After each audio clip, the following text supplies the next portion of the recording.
Hello, and welcome to another Ask Us Anything Live with me, Kate R, for Intrepid English. So today, it's Easter this weekend. So I wanted to give you some absolutely classic egg idioms for you to use this Easter in English.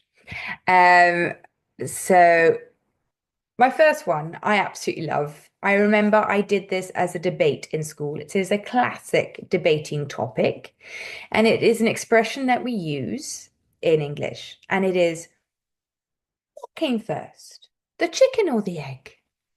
So this is we use this when it's not clear who or what caused something. So, for example, my nephew, he doesn't like maths. He doesn't do very well in maths at school. In fact, it's his worst subject. But which came first? Did he dislike maths at the beginning, or did he only start disliking maths when he realized he wasn't very good at it? It's a chicken and egg situation. Okay, the next idiom is to walk on eggshells. So this is to be very cautious not to upset someone. So ever since the dispute, the argument, I've been walking on eggshells around her. Next idiom, to put all your eggs in one basket. So I was actually talking about this with one of my students, and that is that he's going through an interview process. And I said, well, it's always important to be in, to apply to different places because it's very important not to put all your eggs in one basket. So not risk so to put all your eggs in one basket means to risk everything on a single plan or idea, or it's a single thing.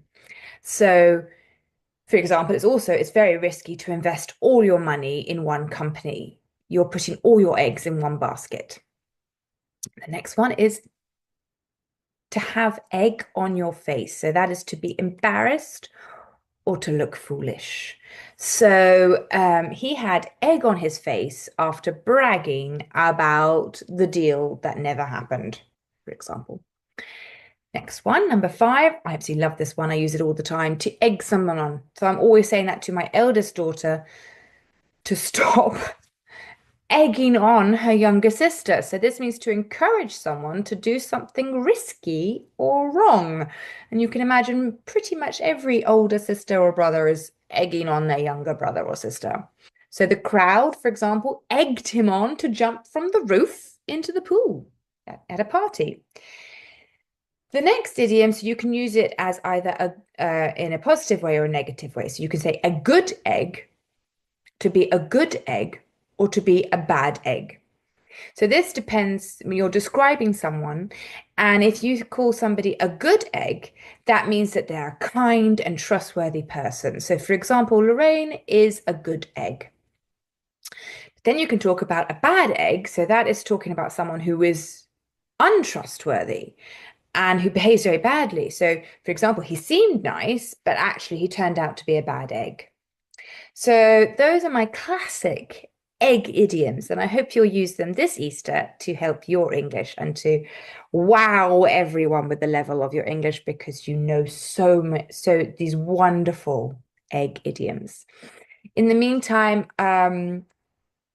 also there's the other thing that every Thursday, not to forget, I do a reading club, 10 a.m. BST every Thursday. It's an hour-long free reading session, free reading club for everyone, because it's one of our huge values in Intrepid English that we want to empower everybody in education. So if you'd like more information on how to join our reading club, please comment below or get in touch, and we can then give you the link and tell you how it works. We go through which articles or which short stories, because it will help your reading, your speaking, your confidence, your vocabulary. It helps in so many ways. So in the meantime, have a great weekend, have a great Easter, and see you next week. Bye.